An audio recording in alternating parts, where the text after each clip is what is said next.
Good morning students. हमारी जो last class चल रही थी, लास्ट क्लास में हम रबर के बारे में पढ़ रहे थे कि रबर क्या होता है, कैसे कैसे क्या होता है। मैंने बहुत सारी बातें बताई थी। तो मैंने ये बताया था कि पॉलीआइसोप्रीन जो होता है उसको प्राकृतिक रबर कहते हैं।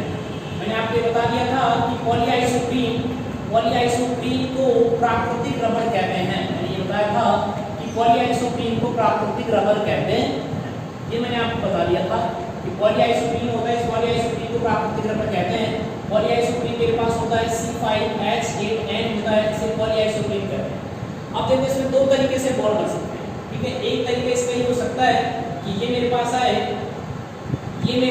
CH2 है ना, और ये C और ये CH3 और ये डबल बॉन्ड और ये C और ये CH2 और यहाँ पर ये H। फिर दूसरी यूनिट इसके साथ जुड़ेगी तो वो ऐसे ही जुड़ेगी CH2, ये C और ये CH3, ये डबल बॉन्ड और ये क्या रहेगा, ये CH2 और ये H। फिर तीसरी यूनिट जुड़ेगी तो ऐसे जुड़ेगी CH2, ये C और ये CH3, ये डबल बॉन्ड ये C और यहाँ पर क्या जाएगा बेटा, ये मेरे पास आ जाएगा CH2 और ये H। इसमें देखो, इसमें डबल बॉन्ड होता है, वन साइड बढ़ रहा है तो इसे कहेंगे समपक्ष। क्या कहेंगे इसे? समपक्ष कहेंगे। अब देखो 1 2 3 4 मतलब पहला दूसरा तीसरा चौथा कार्बन है, 1 2 3 4 चौथा कार्बन है, तो इसलिए कहेंगे इसे समपक्ष। 1 4 इसका नाम लिख देंगे समपक्ष 1 4 पॉलीआइसोप्रीन। समपक्ष 1 4 पॉलीआइसोप्रीन कहते हैं। इसको अपन क्या कहेंगे? समपक्ष 1 4 पॉलीआइसोप्रीन के नाम से इसको जाना। सेम कंडीशन में हम क्या करेंगे? सेम कंडीशन में ये मेरे पास इस तरीके से आ जाएगा, ये मेरे पास आ जाएगा CH2 आ जाएगा, ये C और ये मेरे पास हो जाएगा CH3। ये डबल बॉन्ड लगाएंगे या C और ये मेरे पास क्या आ जाएगा, अब यहाँ पर आएगा बेटा H। क्या आएगा? H। यहाँ पर क्या आएगा मेरे पास CH। तो अगली यूनिट की बात करते हैं, तो अगली यूनिट में हम लोग क्या करेंगे, ये मेरे पास हो जाएगा CH2, ये C और ये क्या हो जाएगा CH3 और ये डबल बॉन्ड ये C और यहाँ पर क्या आएगा, ये CH2 और ये क्या आएगा H, ठीक है। फिर यहाँ पर CH2 आ जाएगा तो यहाँ क्या आ जाएगा C और ये हो जाएगा CH, है ना। यहाँ डबल बॉन्ड आएगा, ये C और ये H और ये CH। तो यहाँ जो बन रहा है, अब इसमें एक बॉन्ड नीचे एक बॉन्ड ऊपर है, इसे कहते हैं विपक्ष। क्या कहेंगे इसे? विपक्ष 1 4 पॉलीआइसोप्रीन। इसका नाम क्या हो जाएगा? विपक्ष 1 4 पॉलीआइसोप्रीन। तो दो हो गए मेरे पास, एक जो हो गया उसका नाम है समपक्ष 1 4 पॉलीआइसोप्रीन और दूसरे का नाम मेरे पास क्या हो जाएगा, एक का नाम तो क्या हो गया, एक जो मेरे पास है इस एक का नाम मेरे पास क्या हो गया, समपक्ष 1 4 पॉलीआइसोप्रीन और दूसरे का जो नाम मेरे पास हुआ वो हुआ विपक्ष 1 4 पॉलीआइसोप्रीन। एक तो समपक्ष 1 4 पॉलीआइसोप्रीन है और एक मेरे पास क्या है, विपक्ष 1 4 पॉलीआइसोप्रीन। ये समपक्ष 1 4 पॉलीआइसोप्रीन है, इसे अपन क्या कहते हैं, इसे कहेंगे अपन प्राकृतिक बहुलक। इसे अपन कहते हैं प्राकृतिक बहुलक के नाम से जाना जाता है। और ये जो होता है इसे अपन कहते हैं गट्टा पारचा। इसका नाम क्या होता है बेटा? गट्टा पारचा होता है। तो यहाँ अब मेरे पास क्या समस्या आई, अब मेरी बात यहाँ से ये क्लियर हो गई बेटा कि पॉलीआइसोप्रीन को प्राकृतिक बहुलक कहते हैं। जो पॉलीआइसोप्रीन है, इस पॉलीआइसोप्रीन को प्राकृतिक बहुलक कहते हैं। समपक्ष 1 4 पॉलीआइसोप्रीन को प्राकृतिक बहुलक कहा जाता है और विपक्ष 1 4 पॉलीआइसोप्रीन को गट्टा पारचा के नाम से भी जाना जाता है। तो यहाँ अगर हम बात करते हैं तो क्या होगा, यहाँ पर पॉलीआइसोप्रीन को प्राकृतिक बहुलक कहेंगे, C5H8N के नाम से जाना जाता है। तो दो तरह के हो गए, एक तो मेरे पास हो गया समपक्ष 1 4 पॉलीआइसोप्रीन प्राकृतिक बहुलक है और दूसरा मेरे पास हो जाएगा विपक्ष 1 4 पॉलीआइसोप्रीन हो जाएगा, इसे अपन गट्टा पारचा के नाम से जानते हैं, ठीक है। तो अगर आपसे पूछा जाए प्राकृतिक बहुलक क्या होता है तो आप क्या लिखोगे, 1 4 समपक्ष पॉलीआइसोप्रीन को प्राकृतिक बहुलक कहते हैं और विपक्ष 1 4 पॉलीआइसोप्रीन को गट्टा पारचा के नाम से जाना जाता है, ठीक है। यहाँ देखो ये जो बहुलक होता है इसका कोई यूज नहीं होता क्योंकि इसमें दुर्बल अंतराल में प्रबल अंतराल में आकर्षण बल पाए जाते हैं, इसलिए प्रत्यास्थता का गुण कम होता है। इसमें दुर्बल अंतराल में बल पाए जाते हैं, इसलिए प्रत्यास्थता का गुण पाया जाता है। इसलिए हम प्राकृतिक बहुलक के रूप में समपक्ष 1 4 पॉलीआइसोप्रीन को प्रयोग करते हैं।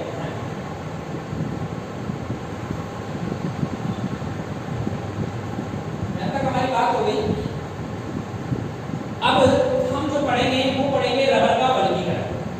अगला जो हमारे पास टॉपिक आएगा दैट इज वो है रबर का वर्गीकरण।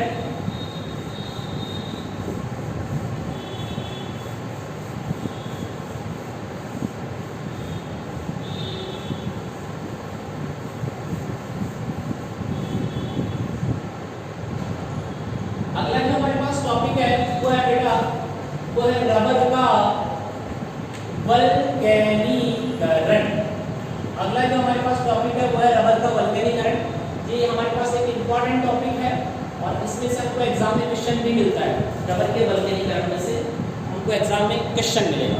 ठीक है, क्या होता है ये जो प्राकृतिक रबर जो होता है ना, हमारे पास क्या होता है, हमारे पास ये जो प्राकृतिक रबर है ना, इस प्राकृतिक रबर में क्या होता है, ये जो प्राकृतिक रबर है इसमें प्रत्यास्थता कम होती है। प्राकृतिक रबर में क्या होती है, प्रत्यास्थता कम होती है।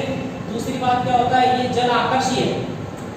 पहली बात है प्राकृतिक रबर जो होता है उसमें प्रत्यास्थता कम होती है। दूसरी बात ये है ये जल आकर्षीय होता है।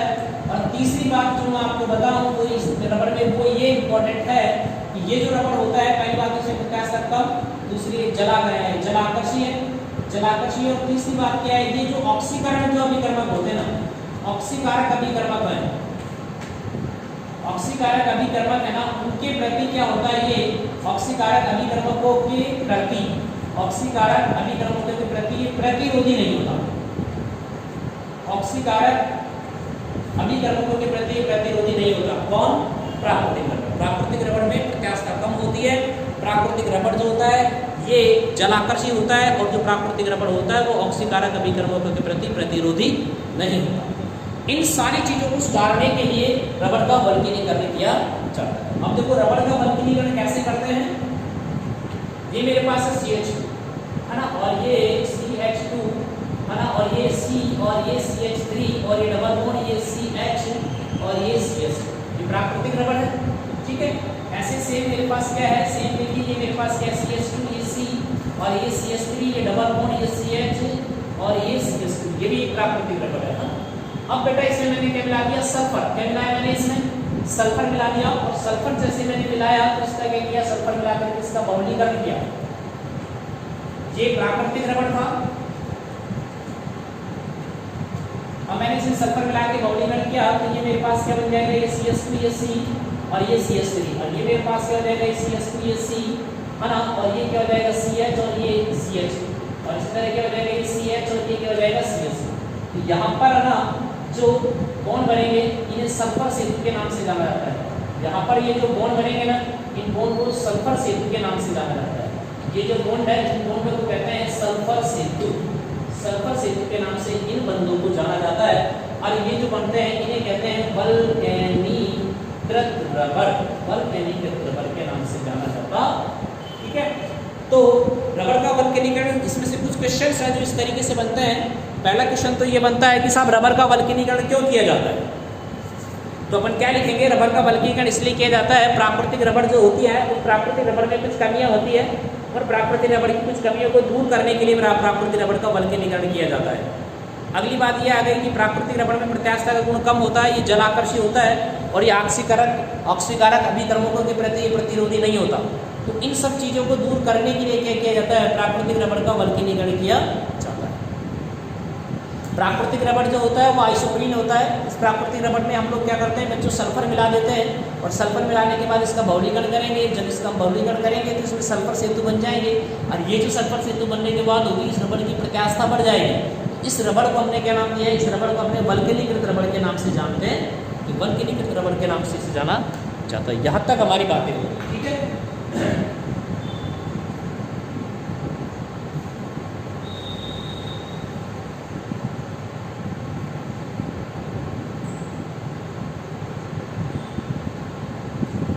ये तो हमारे पास किसकी बात थी, रबर के वल्कनीकरण की बात थी।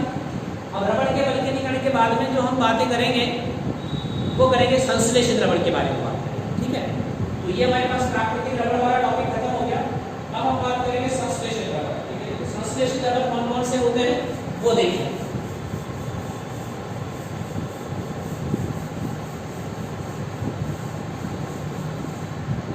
अगला हमारे पास आएगा दैट इज वो आएगा बेटा संश्लेषित रबर। संश्लेषित रबर क्या होता है वो सुनिएगा। संश्लेषित रबर किसे कहते हैं, संश्लेषित रबर की अगर हम बात करें तो क्या आएगा, देखिए संश्लेषित रबर की बेटा हम बात करते हैं तो संश्लेषित रबर में सबसे पहले मेरे पास आएगा बुना एस। संश्लेषित रबर में कौन सा आएगा, बुना एस। बुना एस रबर को बनाने के लिए एक तो यूज करेंगे butadiene, CH2 double bond CH single bond ये CH3 डबल बॉन्ड CH, इसे कहते हैं ब्यूटाडाइन। टा डाइईन। आई पे से नाम लिखे तो इसका नाम होगा ब्यूट 13 डाइईन। ब्यूट 13 डाइईन लेते हैं। एक बेटा हम लेंगे CH2 डबल बॉन्ड, ये CH और ये C6 और ये H5 है। इसके कितने मॉलिक्यूल्स है मेरे पास N है। ये मेरे पास क्या है, स्टाइलीन। क्या है ये, स्टाइलीन। इसके भी कितने अणु लिए N। अब मैंने बेटा इनको शुरू में क्या मिलाया, सोडियम। क्या मिलाया, सोडियम। और सोडियम मिला करके मैंने इसका क्या करवा दिया, बहुलीकरण। सोडियम मिलाने के बाद मैंने इसका बहुलीकरण करवाया तो यहाँ पर आ जाएगा ये CH2, उसके बाद में ये CH और ये डबल बॉन्ड, ये CH और ये CH2, और वापस से ये मेरे पास क्या आएगा बेटा, ये आ जाएगा वापस CH2, है ना, ये CH2 और ये CH और ये C6 और ये H5 आएगा। और यहाँ पर क्या लगा देंगे N। इसे अपन कहते हैं गुना S।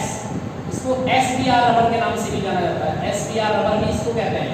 ठीक है, तो क्वेश्चन ये है कि भाई गुना S किस प्रकार का रबड़ है। तो इसमें आप क्या लिखोगे, गुना S किस प्रकार का रबड़ है, तो आप इसमें एक ही लाइन लिखनी है कि गुना S जो होता है वो एक सिंथेटिक रबड़ होता है, एक संश्लेषित रबड़ होता है। गुना S की जो एकलक इकाई होती है वो होती है ब्यूटाडाइईन होती है और स्टाइलिन होती है। ब्यूटाडाइईन और स्टाइलिन जो होता है, जब ये दोनों का बहुलीकरण सोडियम की उपस्थिति में करवाया जाता है तो गुना S बनता है।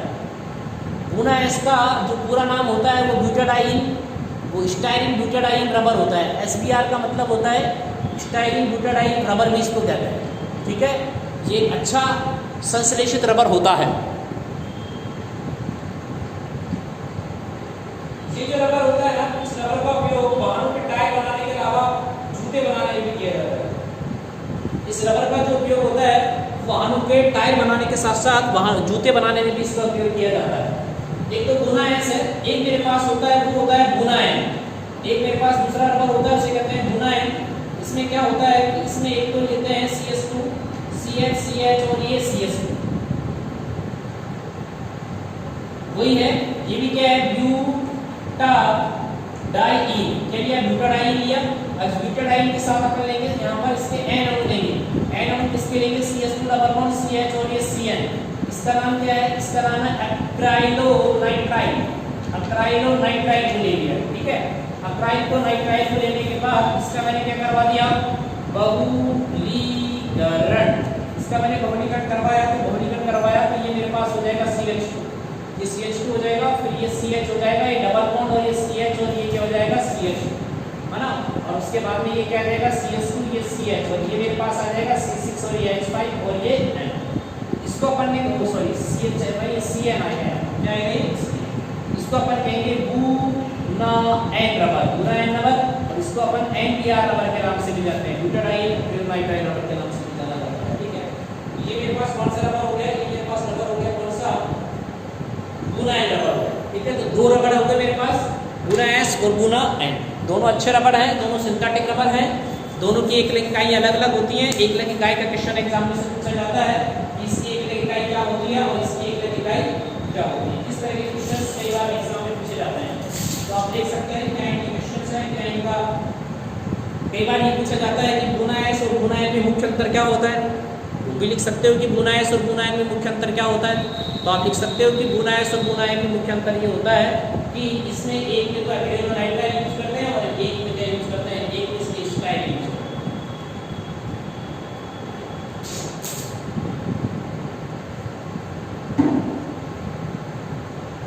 तो आज की क्लास में